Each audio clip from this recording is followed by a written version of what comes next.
Salut à vous les champions, c'est la chaîne, donc j'espère que vous allez bien de votre côté. On se retrouve pour la vidéo pronostic de Survivor Series qui aura lieu ce week-end, ce dimanche à 1h du matin du côté de AB1. Donc, deux petits trucs avant que la vidéo commence. Donc déjà, je fais un hommage à Stan Lee, le grand créateur de la BD, celui qui a créé X-Men et Spider-Man. Donc je fais un petit hommage à Stan Lee suite à son décès. Et deuxième truc, c'est que j'annonce, je sais que je vous l'avais annoncé avant sur une autre vidéo, mais j'annonce, j'ai créé un nouveau Discord avec un ami. Donc le Discord s'appelle le cœur de Kingdom Hearts, c'est lui qui a choisi le nom, donc voilà. Donc vous pouvez, sur ce Discord, vous pouvez faire tout. Il y a certaines règles, je suis administrateur de ce Discord avec mon ami. Il y a certaines règles à appliquer et il y a aussi, vous pouvez parler de tout, même vos histoires Wattpad, vous pouvez les rajouter, vos chaînes, vous pouvez rajouter vos vidéos YouTube, vous pouvez rajouter vos lives, vos Twitch, vous pouvez rajouter vos dernières acquisitions, votre découverte de jeux, etc. Vous pouvez faire tout ce que vous voulez là-dedans, sauf il y a des règles. Donc voilà, je faisais juste deux petites annonces. Alors, donc on va passer au match. Donc on a un match au kick-off. Donc déjà, je comprends pas pourquoi ils ont mis ce match-là, parce que c'est un match de Raw contre SmackDown. Donc sûrement pour nous teaser pour regarder le kick-off. Donc, excusez-moi. Il s'agit du match Raw contre SmackDown, élimination tag team match des équipes.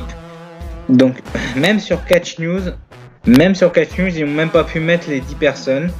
Ou les 11, parce qu'il y a le New Day. Donc ils n'ont pas pu mettre les 11 personnes. Ils ont mis que les équipes. Attendez, 11, 2, ouais, 10. Ils n'ont pas pu mettre les 21 personnes. C'est tellement il y a de monde. 22 parce qu'il y a l'outil à part. Tellement il y a de monde sur la photo, ils n'ont pas pu mettre, ils ont mis que les équipes de Raw. Donc du côté de Raw, on aura Chad Gable et Bobby Roode, The Ascension, The B-Team, The Revival et la Lucha House Party contre l'équipe de SmackDown, The New Day, les Usos qui seront capitaines, et du côté de Raw, c'est Chad Gable et Bobby Roode, The Colon, donc Primo et Pico, ça fait un moment qu'on les a pas vus, Sanity et les Good Brothers. Alors qu'il n'est pas inscrit sur, je sais pas pourquoi il est pas mis sur le site Cash News, mais bon, c'est pas trop grave. Alors pour moi, ça va être l'équipe de SmackDown qui va l'emporter parce qu'on a du New Day, du Uso, du Sanity.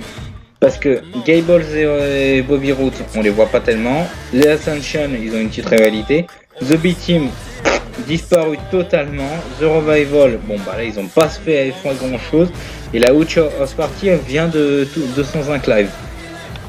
Donc pour moi, non, victoire de SmackDown, ce qui fait 1-1 pour SmackDown. Je compte en même temps les futurs points. Alors, deuxième match, donc on va passer au match Cruiserweight. Donc il est dans le show principal, je comprends pas. Là d'habitude je gueule quand les championnats sont pas défendus je gueule quand les championnats sont défendus au kick-off, parce que je n'aime pas quand les championnats sont défendus au kick-off, mais là ça aurait donné du crédit à 205 live parce que c'est le pré-show et c'est le seul match qui n'a pas Raw contre SmackDown. Allez comprendre, mais bon.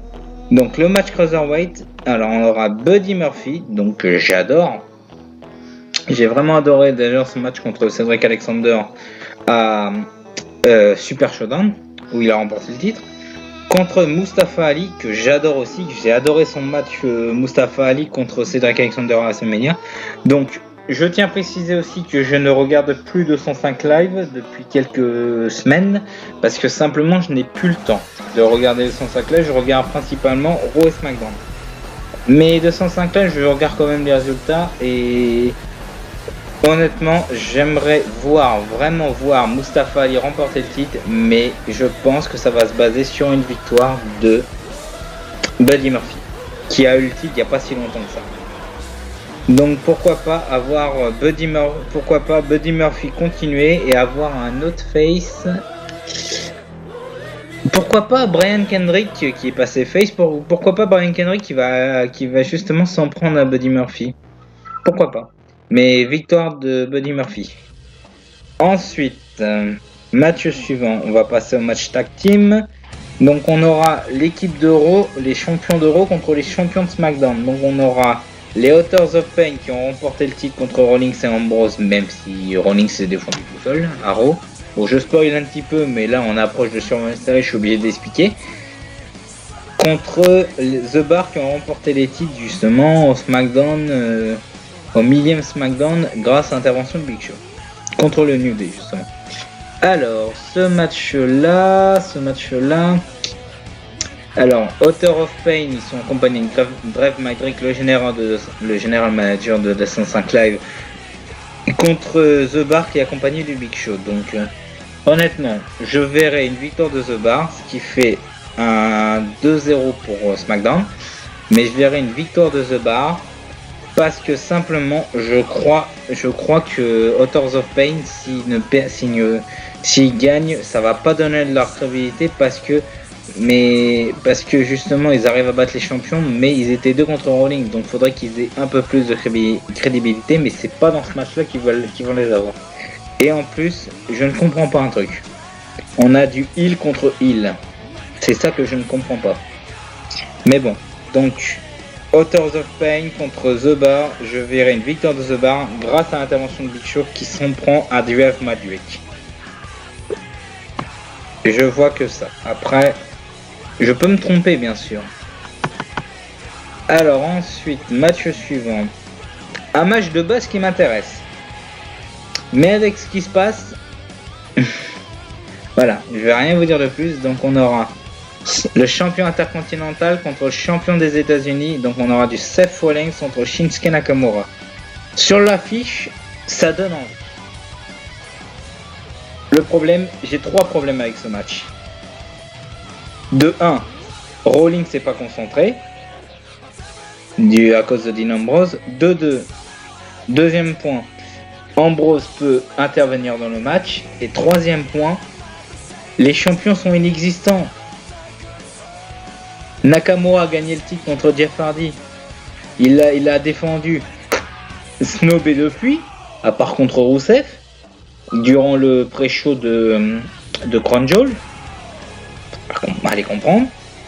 Seth Rollins il gagne le titre contre Ziggler à SummerSlam, il me semble. Ouais, ça doit être SummerSlam. Depuis, il était avec The Shield, le titre pas défendu. Alors là, non, je suis désolé, champion, je suis désolé, mais non. Je veux surtout pas voir ça. Les deux ont du potentiel, ils sont même pas utilisés correctement. Non, mais je veux pas voir ça, moi. Bon. Je m'égare un petit peu. Je pense que ça va être une victoire de Nakamura. Je suis à 3 quand même. Hein. Je suis à 3-0 du côté de SmackDown. Mais je pense que Nakamura va l'emporter en faisant un coup fourré parce qu'il est bien heel et avec une intervention de Dean Ambrose. Ça, moi je ne vois que ça comme truc. Mais bon, je peux me tromper encore bien sûr, à peu près, je peux encore me tromper, etc. Mais je vois ça qui va se passer. Alors, match suivant. On va passer au traditionnel match féminin. Du côté de Raw, on a Mickie James, Nia Jax, Natalya, Tamina et Ruby Riott, accompagnée par Alexa Bliss qui est la capitaine, contre Carmella, Asuka, Naomi, Sonya Deville et la dernière fille, on ne sait pas. Mais je viens de remarquer un truc, du côté de Raw, on a 4 heels et une face. Du côté de SmackDown, on a 4 faces. Ça fait quand même, c'est chaud à voir quand même là, parce que c'est la première fois qu'on voit ça. Mais bon. Alors, pour moi, il n'y a pas photo. L'équipe de Raw est beaucoup plus impressionnante parce que Carmella, ancienne championne, a eu un règne de chance. Asuka, depuis sa défaite, on l'a parti loin. Naomi a pas remporté la bataille royale du Meyong machin, snobé aussi. Sonya Deville, qu'on l'a pas vu depuis un moment, qui s'est d'ailleurs fait éliminer par sa camarade Mandy Rose à Evolution. Alors que du côté de Raw, Mickie James qui avait affronté Trish Stratus et Ita avec Alicia Fox. Nia Jax, challengeuse numéro 1 pour le titre de Ronda Rousey. Natalia en grande rivalité avec le Riot Squad avec Bayley et Sasha Banks.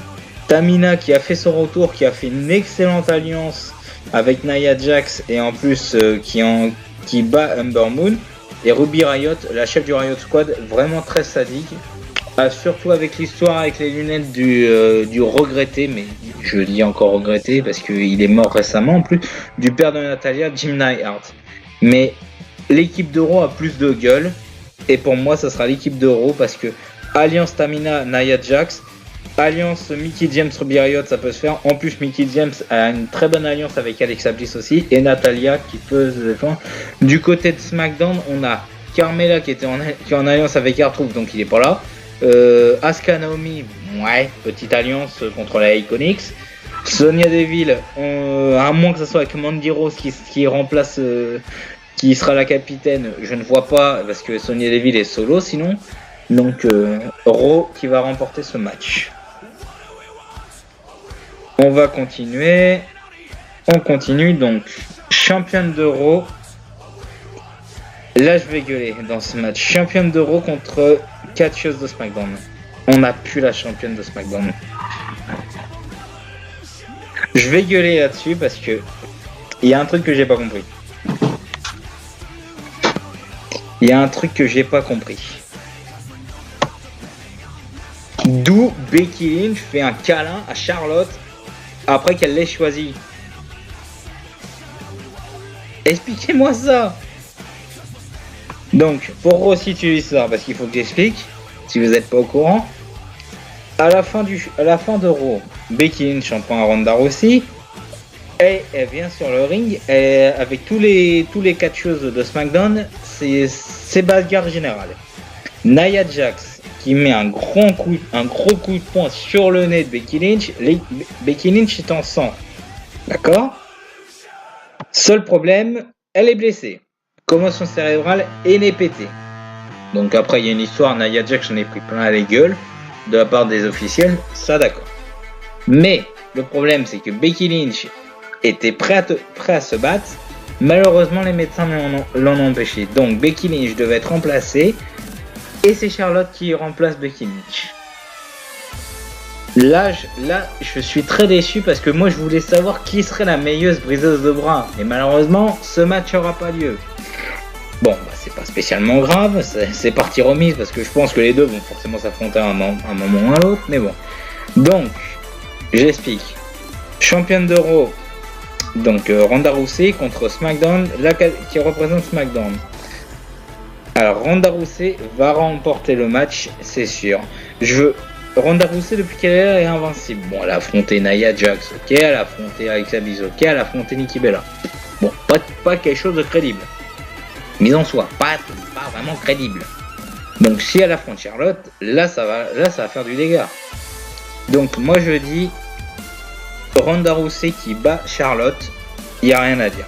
Donc on est à 3-2 du côté de SmackDown pour l'instant. Oh putain, oh ce match là je vais gueuler.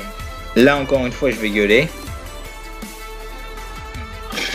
Champion universel Brock Lesnar depuis Crown Jewel. Bon bah ça d'accord, on vous l'avait bien vu.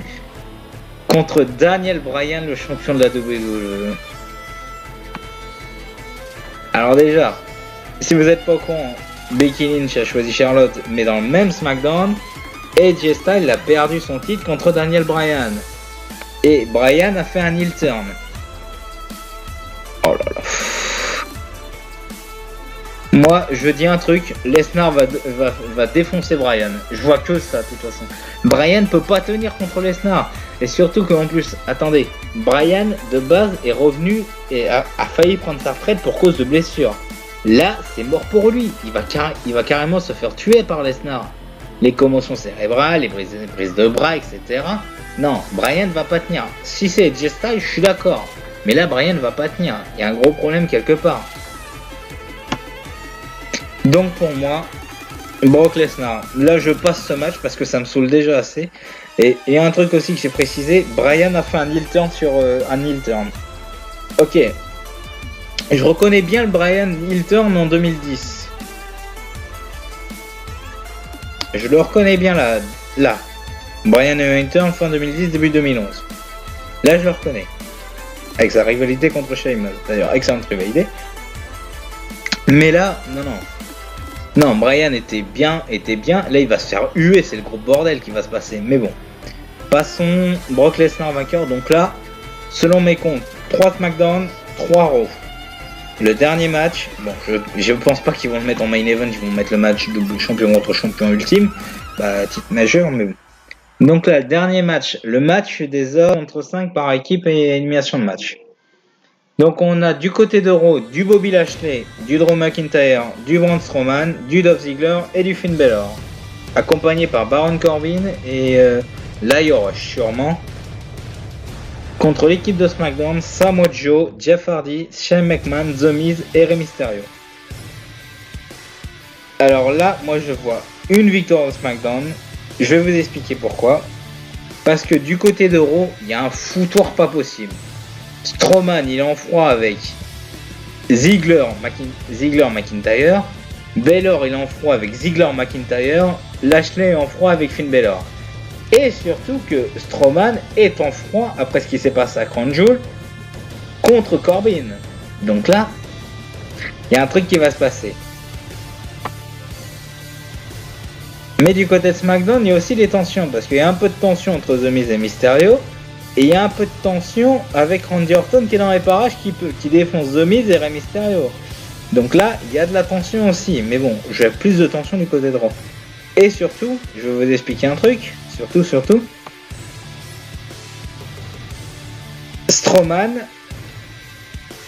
a un match de championnat pour le titre Universal contre Lesnar, un match contre Baron Corbin, d'où il choisira la stipulation si durant le Survivor Series il ne touche pas à Corbin. Ça va très très loin pour Strowman quand même, mais bon, je pense, vu à cause de ça, moi vous savez ce que allez, je vais imaginer un truc, je vais partir sur des plans, mais je vais imaginer un truc. Strowman arrive, commence le match, il défonce tous les catcheurs. Bah, à part Finn Balor, je pense, mais il va défoncer tout le monde. Il va se barrer. Ça restera dans le personnage de Strowman. Pour moi, il va défoncer tout le monde. Il va se barrer, il va dire comme ça, j'ai pas touché Corbin, j'ai roi à mon truc. C'est une théorie que je pense, mais bon. Je verrais bien que ça se passe comme ça, mais bon, après, je peux me tromper. Donc voilà les champions, c'est la fin de cette vidéo pronostic. Donc, juste un petit truc que je t'explique. N'hésitez pas à dire dans les commentaires qui sera la dernière personne. Il y a Mandy Rose qui est cité, il y a Nikki Cross qui est cité. Il peut y avoir Nikki ou Brie Bella qui peut être cité. Moi, je vais penser à Toni Storm ou Kairi Sane. Je pense à l'une des deux, mais bon. À mon avis, s'ils nous la cachent, c'est pour nous préparer un gros truc. Mais pas de Nikki Bella, pas de Brie Bella, surtout pas. Et Nikki Cross, pourquoi pas. Et Mandy Rose, pourquoi pas. Mais moi, je verrai quelqu'un qui va se ramener de NXT ou carrément la gagnante du million classique. Donc voilà. Donc j'espère que cette vidéo vous aura plu les champions. Je vous laisse. Prenez soin de vous et à la prochaine.